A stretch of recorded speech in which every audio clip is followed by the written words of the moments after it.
যারা ইসলাম মানেন তারা মসজিদ বানাবেন, হিন্দুরা মন্দির বানাবে, খ্রিস্ট ধর্ম যারা মানেন তারা গির্জা চার্চ বানাবেন, শিখ যারা তারা গুরুদ্বারা বানাবেন, এতে আপত্তি নেই।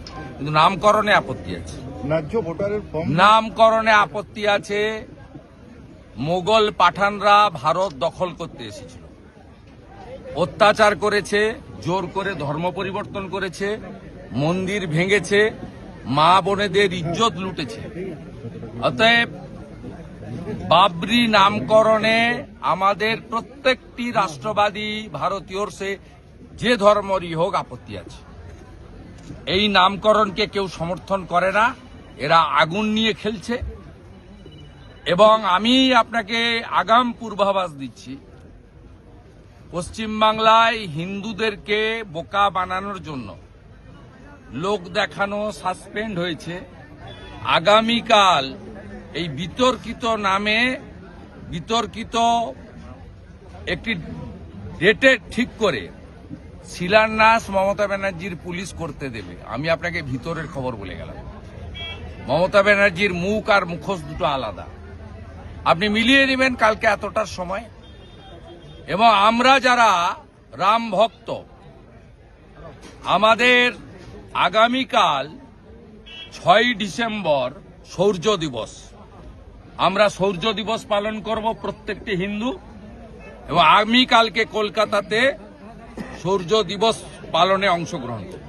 সংসদে আজকে যারা তৃণমূলের সংসদ তারা কিন্তু আন্দোলন করতে, তারা আজকে প্রতিবাদ জানাচ্ছেন বাংলাকে বঞ্চনার প্রতিবাদে। কি বঞ্চনা? বাংলাকে বঞ্চনা কোনো হিসাব নেবেন, আপনি দেখাতে পারবেন? 2 মিনিট টাইম লাগবে আমার। 2004 থেকে 14 ডক্টর মনমোহন সিং এর ইউপিএ 1 এবং 2, যে মন্ত্রিসভায় মমতা ব্যানার্জি 3 বছর ছিল, দিয়েছে মোট 2 লক্ষ কোটি টাকা। 2014 থেকে 2024-এর 31 মার্চ পর্যন্ত নরেন্দ্র মোদীজির সরকার পশ্চিমবঙ্গ সরকারকে দিয়েছে 8 লক্ষ কোটি টাকা। আমি শুধু 2টো স্কিম আপনাকে বলে যাচ্ছি, সময় নেই অতক্ষণ ধরে বলবো না। এক হচ্ছে ইন্দিরা আবাস যোজনা, 2004 থেকে 14 কংগ্রেস ইউপিএ 1 এবং 2, 4,664 কোটি টাকা। প্রধানমন্ত্রী আবাস যোজনা 2014 থেকে 2023 পর্যন্ত নরেন্দ্র মোদীজির সরকার পশ্চিমবঙ্গ সরকারকে দিয়েছে 30,000 কোটি টাকা।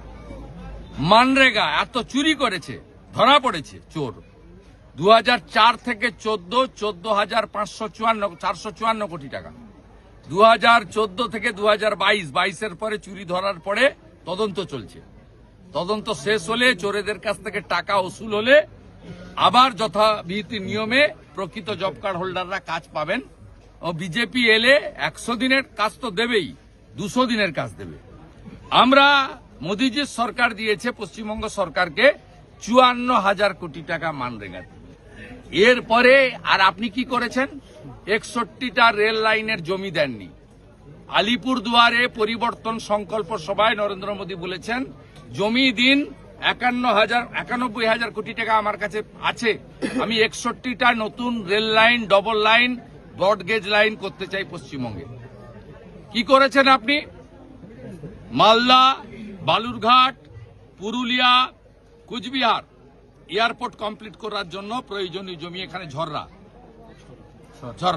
এই জমি কমপ্লিট করেননি। আপনি কি করেছেন? পশ্চিম মেদিনীপুরের কলাইকুণ্ডায় 37 একর জমি দরকার এয়ারপোর্ট চালুর জন্য, আর্মি এনওসি দিয়েছে, দেননি। হাসিমারাতে 25 একর জমি দিয়ে দরকার, দেননি। আপনি সিপোর্ট বানানোর জন্য ডিপ সিপোর্ট কুলপিতে জমি চেয়েছিল সাগরে, আপনি জমি দেননি। আপনি ভারত সরকারের আয়ুষ্মান ভারত চালু করেননি, পাশে ঝাড়খণ্ড চলছে, ওটা বিজেপি সরকার, এনডিএ সরকার নয়। আয়ুষ্মান ভারত চালু করতে দেননি। আপনি ওবিসি এবং এসসিরা যারা হাতের কাজ করে, কামার কুমার, লোহার, কুম্ভকার, স্বর্ণকার, মালাকার, যারা হাতের কাজ করে, এখানে পুরুলিয়াতে অনেক শালপাতার কাজ করে, কেন্দু গাছের পাতা থেকে কাজ হয়, বেতের কাজ হয়, অনেক অনেক হাতের কুটির শিল্প করে। বিশ্বকর্মা যোজনা গোটা ভারতবর্ষে চালু হয়েছে, 8 লক্ষ পিটিশন পড়ে আছে ডিএম এর কাছে, আপনি চালু করতে দেননি কেন? উত্তরগুলো আপনাদের দিতে হবে, উত্তর দিতে হবে। উজালা 3 কেন চালু করতে দেননি? 400 টাকা কম দামের গ্যাস, মোট 11 কোটি লোক পায় ভারতবর্ষে, তার মধ্যে 1,29,00,000 পশ্চিমবঙ্গের মেয়েরা পায়।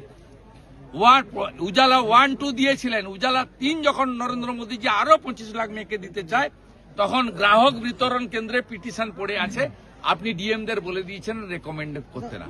তাই এসব কথা লোক জানে। এপ্রিলে নির্বাচন, 26-এর নির্বাচন, মমতার হবে বিসর্জন, কিচ্ছু করতে পারবে না। পুরুলিয়ার কোন গ্রামে যুবকরা নেই, তারা উড়িষ্যা, বিহার, ঝাড়খণ্ড চলে গেছে।